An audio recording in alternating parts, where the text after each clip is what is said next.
Now we're going to our must-start segment. This week, week 16. Congratulations to anyone who managed to get through week 15. Week 16 is upon us, and we'll start first of all with our must-starts at the running back position. So this week, I've actually gone with Raheem Mostert, the running back for the Miami Dolphins, as he squares off against the Green Bay Packers. Since week 7, the former 49 has managed to carve himself a major role in this Miami offense. With the addition of Jeff Wilson, Mostert has still become the bell cow in this team. This was emphasized last week against the Bills as he accumulated over 130 rushing yards for the first time this season. This week's, he gets a far kinder defense against the run as he gets the Packers, who lie 25th against the run. For further emphasis, here are a few running backs over the last 4 weeks who've actually gone over 100 yards against this team. Derrick Henry, 132 scrimmage yards and 2 touchdowns. Miles Sanders, 143 yards and 2 touchdowns. David Montgomery, 61 yards and a touchdown. And finally, the much maligned Cam Akers managed to attain 100 scrimmage yards last night. In a nutshell, must start this week is a must start in all formats. So sit back, relax, and reap the benefits of starting Raheem Mostert. Che, who have you got? Yeah, that's a good one there. Mustard. I like the way that rhymes. I can't knock that. I think with Mustard, he's an excellent pick. I have him on my fantasy team. Don't get me started on the fact that I dropped him last week because of what he'd done the previous week and how he'd been performing. Even though I predicted on this podcast, on our last episode, you could check it out on Apple Podcasts, Spotify, as well as Buzzsprout and Amazon Podcasts. And I mentioned that. I said that Raheem Mostert, this game against the Bills is geared up for Raheem Mostert to have a good game because of the defense trying to do everything to try and mitigate the risk of Tyreek Hill and Jalen Waddle, which backfired terribly. However, what I noticed in that game is something that just grinds my gears a bit. And it's the fact that Mike McDaniel he stopped running the ball. And I think if they carried on running the ball, particularly when the weather became even worse with when the snow started to fall, I believe that they would have won that game. They being Miami Dolphins, they would have ground out that win. However, for some reason, Mike McDaniel elected to start passing the ball, and it doesn't make any sense. I'd have to look at the tape again, but just because of that risk of, a so-called boy genius head coach who is a genius in my opinion, but these whiz kids, they tend to be quite persistent in doing what they want to do, and sometimes they're not as quote unquote humble as the previous generation of head coaches who took what the defense gave them for the most part.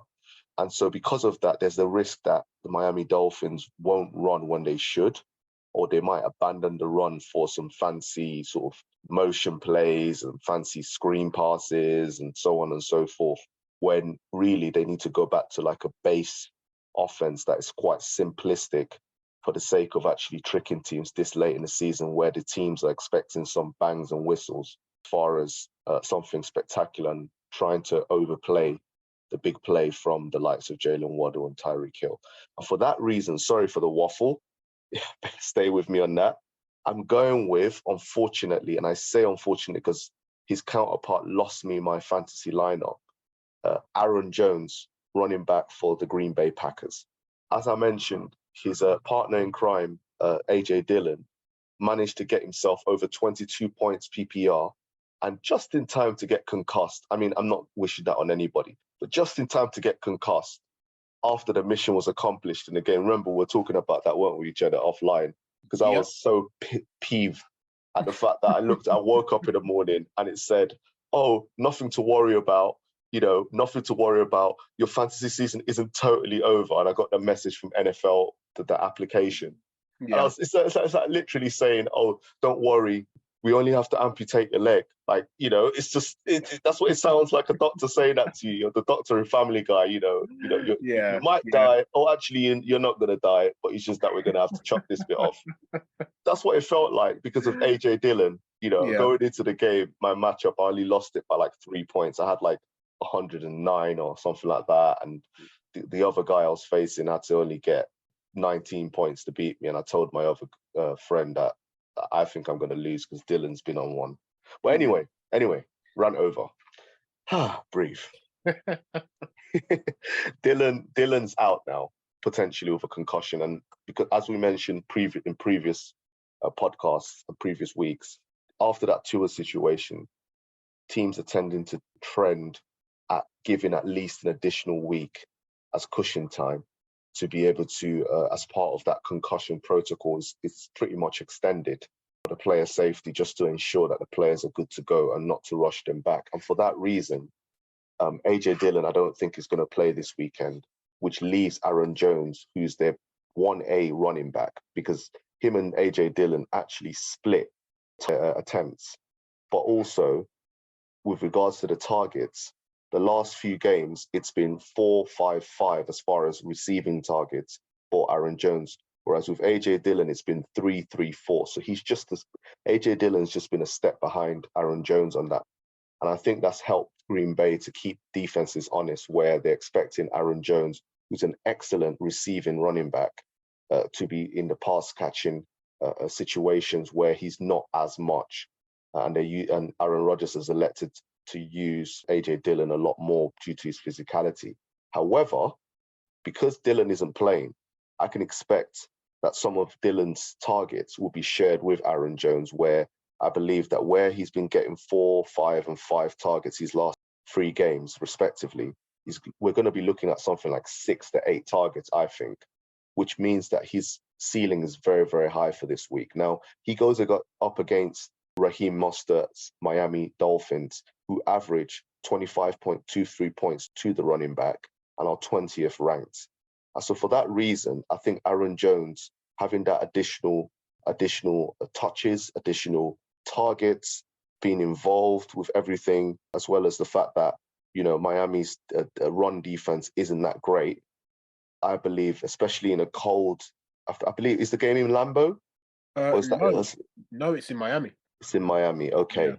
Well, either way, even in the passing game, if they were falling behind to a small or big lead to the Miami Dolphins, will be throwing the ball. And so for that reason, I go with Aaron Jones for the dual threat running back for the Green Bay Packers. Another excellent pick. I feel your pain. I've been there. We've all been there, fantasy football players, and it's a cruel mistress, fantasy football, and I think that was no crueler than what happened this week to yourself. I mean, going up at that, the pickup's pretty good. They're going to run the ball. We know what the Green Bay Packers offense is these days. It's less aerial assault and more ground game. And I think that was no more kind of emphasized like the last game against the Rams, where they absolutely ran the Rams out of the building. So that's going to be an excellent pickup. And especially this week 16, where it is do or die, it is the semi-finals and people are looking for sure things. So yeah, it's an excellent pick. I don't know, Che, you had some instances on Twitter with a certain Bill Simmons, who you had a kindred spirit this week as Yes. As both of you had some fantasy troubles. Take it away, Che. Yeah, well, I think Bill Simmons and me were kindred spirits, so to speak. I mean, he was lamenting the other day, wasn't he? He had that tweet coming out, I think on Tuesday morning, following that Monday night game. And I mean, I just think it's an absolute nightmare fantasy, because I was on a 4-game winning streak, and then this rubbish happens where Chris Olave let me down, which is that Saints offense is putrid moment. And then you've got the likes of what's his name? Do you know what? As much as I like to have a bit of a rant, sorry guys, but like Terry McLaurin, I don't know what to say, because you shouldn't need an official to tell you whether you're in line or not. You've got eyes, for God's sake. Do you know what I mean? Like, you've got eyes. Go on. However, I mean, if the line judge or the referee has stated you're in line, and obviously they're the officials, then surely, and then they come back to you and say, okay, you're not in line. You've obviously there's a flag. You're going to be pretty miffed. You're going to be like, okay, you just told me twice, not once, but twice. You can quite clearly see it. I'm in line. So, but you shouldn't have to tell you.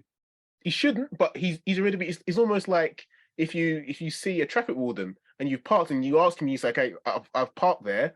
how long have I've got enough time? He says, yeah. And you go and you come back and he gives you the ticket and he's like, I thought I had enough time. But Like you that's should, exactly what happens, yeah, it does. However, especially in London.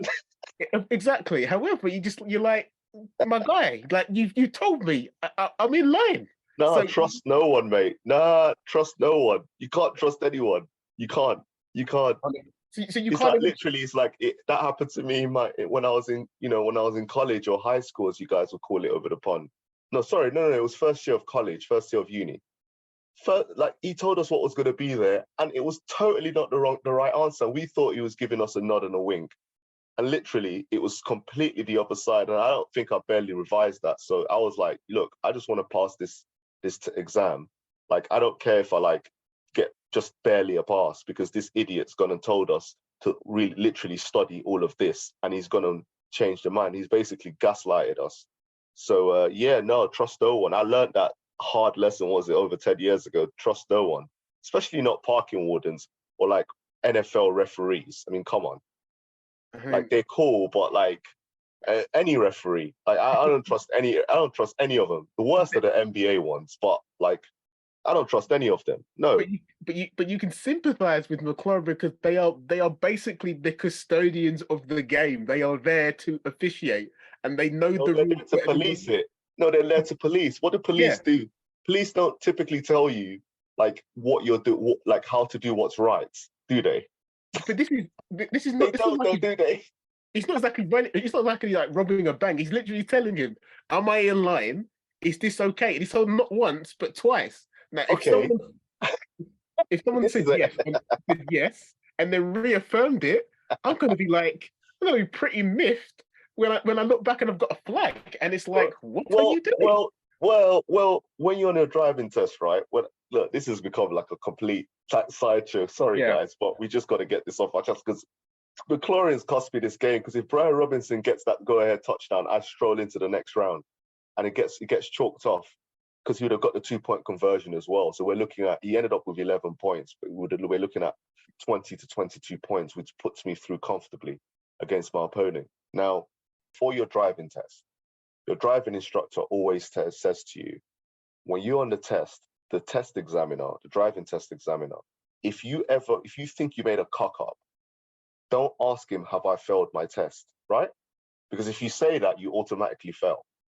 That's what they do, because you're indicting yourself. Because what he could say is, you're trusting on his quote unquote goodness and his kindness. But what he could say is, why should I have to tell you? That means you're wrong.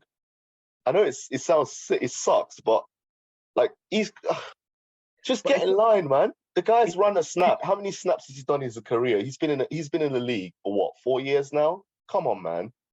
I understand that. However, it's the equivalent of telling me the sky is blue. I can quite clearly say it's blue. You've even agreed with me that it's blue on two occasions, and then all of a sudden you say to me it's green, and then and then you penalize me for that.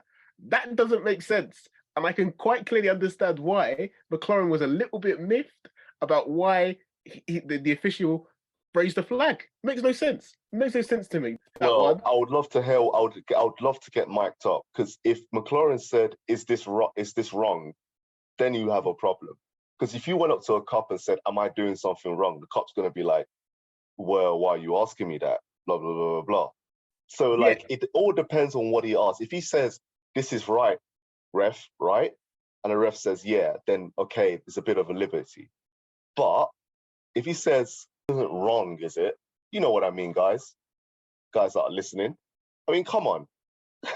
I don't know. I think it's a bit harsh on McCoy. I think, in all good faith, if you can't ask the officials whether something is in line or whether they're abiding by the rules, then I don't know who you're going to ask. Who they're going to ask? Commentators or some of the fans? Like, you got to ask somebody. There's several referees and officials there for a reason. They're not there for show. They're there to officiate and be custodians of the game. And Well, I tell you what, right? Like, it's hilarious how, guys don't know this. Like, we've known each other for decades, and like literally, I'm typically on the player side, and you're typically on the official side, and it's yeah, completely 180 this time yeah, round. And I yeah. get why the official's done that. It's a snaky move, but you shouldn't have to tell him. But maybe I'm just miffed and I'm biased because like I was celebrating that the Giants won, even though the Washington Commanders got robbed. But they've robbed us loads of times on decisions against the Commanders in times past. So I couldn't give two hoots. But it turns out that I can't even celebrate a Giants win and a fantasy win on the same week. I swear, the last few weeks has been a disaster. It's been an absolute shocker. I go on a fantasy run, the Giants go on a losing streak. The Giants finally break out that losing streak. I get out of the playoffs for fantasy. I mean, you can't make this. It seems like you're not allowed to have nice things. No, I thought I was being objective picking Brian Robinson Jr. because I thought, let me be objective. Because if I don't pick him, because I have this thing where, call me sentimental, but I don't like picking players that play against my team. So if you're facing the Giants, I typically don't like picking you because it's bittersweet. I want to be excited that you're torching my team, but you're torching my team. Do you know what I mean? Like, this is why I could never be a gambler. I could never bet against my own team, which gamblers do. Because like, I'm literally sitting there and I want to smile, but I want to think, but I feel like I've got bipolar or something. Like, it's crazy. So literally I thought, let me be objective and just pick Brian Robinson and be bipolar. And then I'm like, okay, we've lost. Oh, sorry, we've won. But someone else, Chris Olave and who else, or whoever it was going to help me, like Bam Knight and all of them. And none of them helped me out, you know? None of them helped me out. And I was just like, yep, I've lost. 19 points going in on a Sunday night football, I've lost.